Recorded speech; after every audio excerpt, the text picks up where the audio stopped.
Order up! It's Diner from Dice Hit Me Games, designed by Matthew O'Malley. Look, see, it's a very shiny game. Ooh, shiny. Diner is a card game for 2 to 4 players where you are waiters or waitresses in a diner trying to make the most money. And the way that you make money is through tips. And the way that you get tips is you seat tables and then you give them the food that they order and yeah, then they tip you. Simple as that. But is it really? If you'd like to know more about Diner and my opinion of Diner, you can watch this review, which I shot of Diner right here. Look at there! This video is teaching you how to play Diner. So let's get to it. First off, crack open your copy of Diner. When you open up your copy of Diner, you will see that right on top is some lovely instructions. We don't care about them. I'm here to teach you. You don't need them.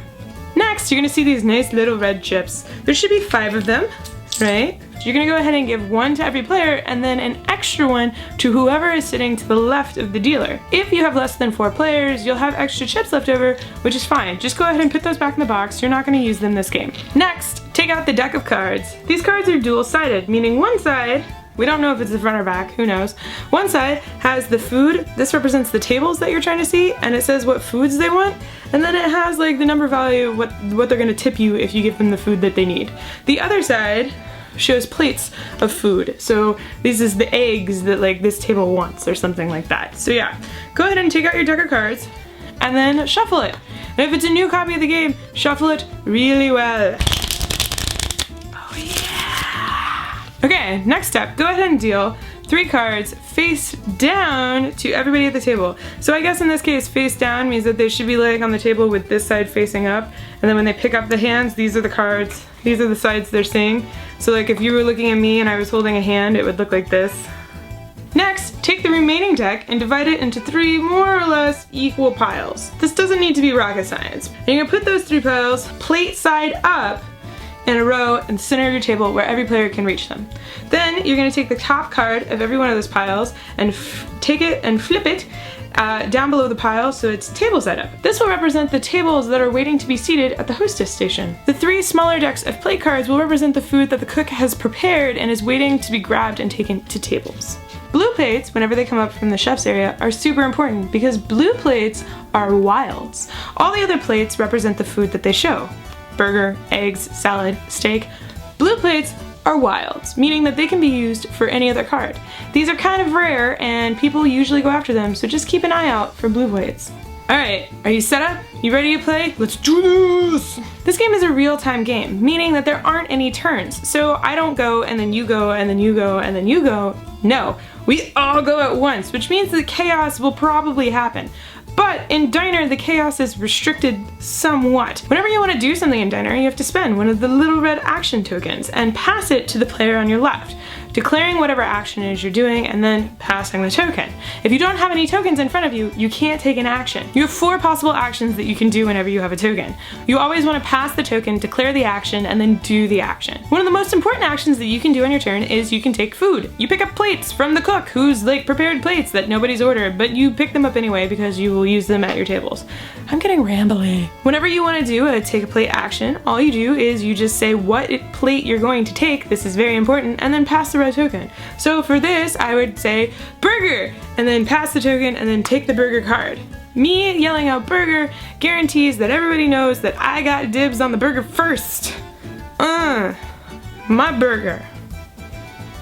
Similarly, another possible action that you can take with your action tokens is to take one of the table cards. Whenever you want to take a table card, you say seating, pass the action token, and then grab the one you want. Whenever you take a seating action, be sure to replace the card that you take with another one from the plate piles up above. Just take the card, can be any of the 3 piles, flip it over, and put it in the empty space that you created by taking the card that you took. This is something that people will probably forget a lot during the game, so if you ever notice that one of your opponents forgets to do this, just say hosting a lot and annoyingly in a high-pitched voice until they replace the card.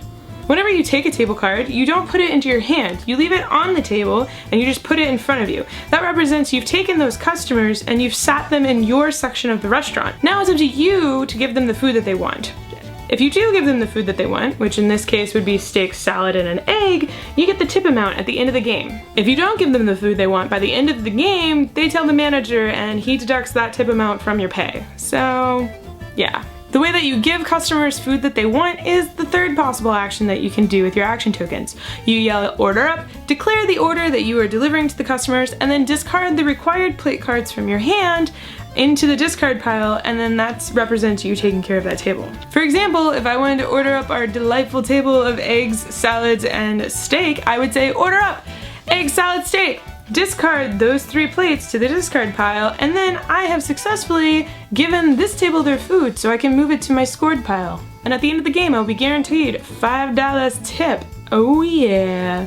The final action that you can perform with an action token is to do the counter action. In this action, you just say counter, you discard one of those tables from the center area, and then flip a new card to replace it. This represents those people having ate at the counter, which means nobody gets those tips, but they still get the card out. This is a good way to kind of like get rid of any tables that nobody wants, or maybe get rid of a food plate that nobody wants, something like that. Or maybe get rid of a table that you know an opponent wants. That's it! Those are the 4 possible actions that you can do on your turn. To start a game with Diner, one person will say, "We're open!" and then all chaos will break loose. People can start using their actions. You don't have to wait for another opponent to do their thing first. You can just all do it at once as long as you have an action token you can play. If you don't have an action token, like I said, you can't do anything. You just have to wait. Once 2 of the 3 plate piles run out, or more, somebody yells break, whoever notices first. If you've already declared an action and passed the token, you finish that action, and then no one can take any other actions during this break time. You'll then take the discard pile of food that was delivered to tables and whatever remains in the center piles, and then you'll shuffle them all up. Your tables that you have out, stay out, in your seating area, in your score pile, and in the center area. Those customers don't go away, just the food plates. Once you've shuffled up all the cards that you have left, you divide them again into 3 somewhat equal piles, back where they were, and then somebody yells break over, and you go at it again. The second time 2 of the 3 piles run out, whoever notices first yells closing time, and that's it, that's the game. Players count up how many tips they've earned throughout the game, subtracting any tables that they didn't seat from their seating area, and then whoever has the most tips at the end of the game wins. Hopefully this video will help you get started with Diner quicker. If you have any questions about the game, feel free to pursue the rulebook or ask down in the comments below, and I will try to answer as fast as I can, though let's be honest, the rulebook is probably quicker if you have it in hand. If you like this video, feel free to give me a thumbs up. If you'd like to see more, feel free to subscribe. And if you have any suggestions for a Tiffany Teaches video, let me know down in the comments. I hope you have fun playing Diner. Let me know down in the comments if this video helped.